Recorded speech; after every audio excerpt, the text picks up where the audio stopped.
Bonjour peuple de Dieu, bonjour la famille Bethel. Moi je m'appelle Maman Zizita, j'ai 46 ans et je suis une mère de 3 enfants. Je viens partager avec vous un des miracles que notre Père qui est dans les cieux a fait dans ma vie. Ce miracle s'est fait à travers notre pasteur Moïse Mbié. J'ai quitté le pays en 1978 avec mes parents, exactement le jour de mes 3 ans. Nous sommes venus nous installer, mes parents et mes frères et sœurs, à Berlin. Je priais chez les catholiques. Et j'ai dit que quelque chose ne va pas dans ma vie, je dois changer tout ça. Dieu m'a fait grâce qu'en la moitié de l'année 2017, j'écoutais une chanson à la télé, c'était « Ta présence ». La chanson du pasteur Moïse Mbié. Cette chanson m'est montée au cœur que j'ai voulu savoir qui a composé cette chanson.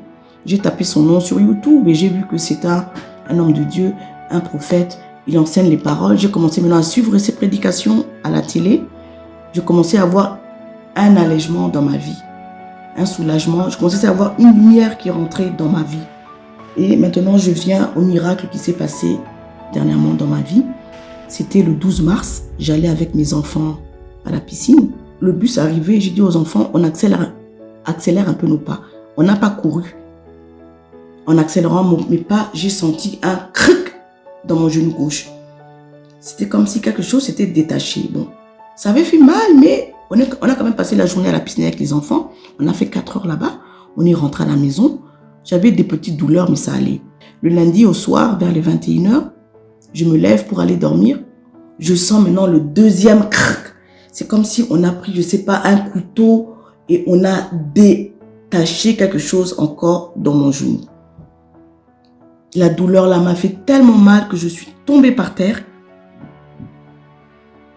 Et j'ai crié, Seigneur, Seigneur, j'ai mal. Seigneur, Seigneur, j'ai mal. Je pleurais les douleurs. J'essayais de me mettre debout pour aller sur le canapé. J'arrivais plus à me mettre debout. J'avais plus de force dans mes jambes.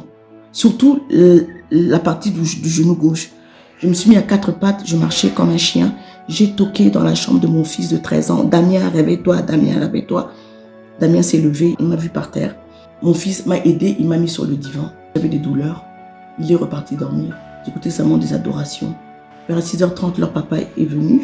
Il m'a vu dans cet état-là, il m'a porté, il m'a remis sur le canapé. Je ne marchais plus. Il m'a accompagné chez l'orthopède. L'orthopède m'a dit qu'on doit te faire une radio. On m'a envoyé, heureusement j'ai eu le rendez-vous le même jour. On m'a fait la radiographie, on m'a dit, rentre à la maison, on envoie le résultat demain chez votre médecin.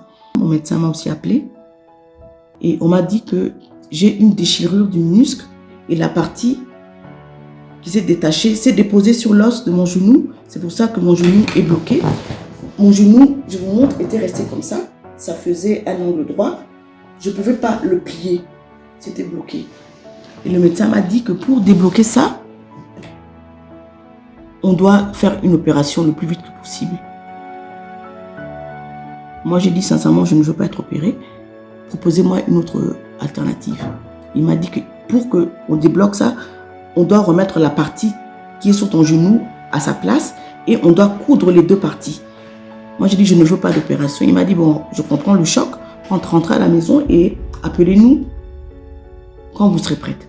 On m'a donné des béquilles qui sont là, que je vous montre. Mais vu que je n'avais pas de force, les béquilles ne me servaient à rien. Je n'arrivais même pas à tenir les béquilles, vu que le papa de mes enfants me portait. Tout était bien. Et le samedi 12, mon genou s'est bloqué. Maman m'a dit, Zita, va d'abord chez d'autres médecins. Écoute d'abord l'opinion d'autres médecins. Toujours accompagné du papa de mes enfants, on a fait 2 autres médecins, 2 orthopèdes, avec le résultat de la radiographie. Ils ont dit qu'on doit t'opérer. Moi, dans mon cœur, j'avais déjà dit, je ne veux pas être opéré par la main des hommes. Je refuse catégoriquement cette opération. Ce sera le Seigneur Jésus qui doit effectuer cette opération dans mon genou. Un homme ne va pas toucher mon genou. C'était devenu ma prière matin, midi et soir.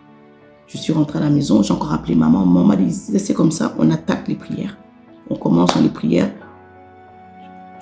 continue à suivre comme tu fais toujours Moïse Mbié. Rappelle-toi, revois des intercessions, prie matin, midi, soir. Tu n'as plus rien à faire à part prier.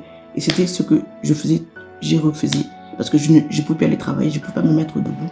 Je priais seulement. Mon église Bethel était devenue la chambre où je dors. L'intercession du 24 mars. Le père Moïse Mbié a dit: je vois une personne qui a des béquilles, je redonne la force à ta partie de corps qui est malade. Je redonne la force à ta partie de corps qui est malade. Il a dit ça 3 fois.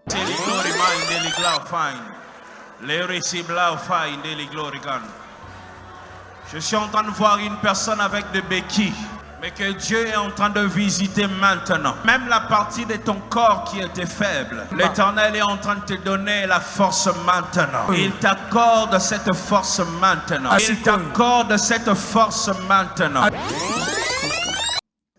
J'ai senti une chaleur dans mon genou. Je sentais la chaleur dans mon genou. Mon genou est devenu de plus en plus chaud et j'étais obligée de me mettre automatiquement debout. Cette chaleur m'a empêchée de rester assise. C'est comme si j'ai vraiment sursauté et je me suis mis debout. À mon étonnement, j'ai vu que j'étais debout sans les béquilles.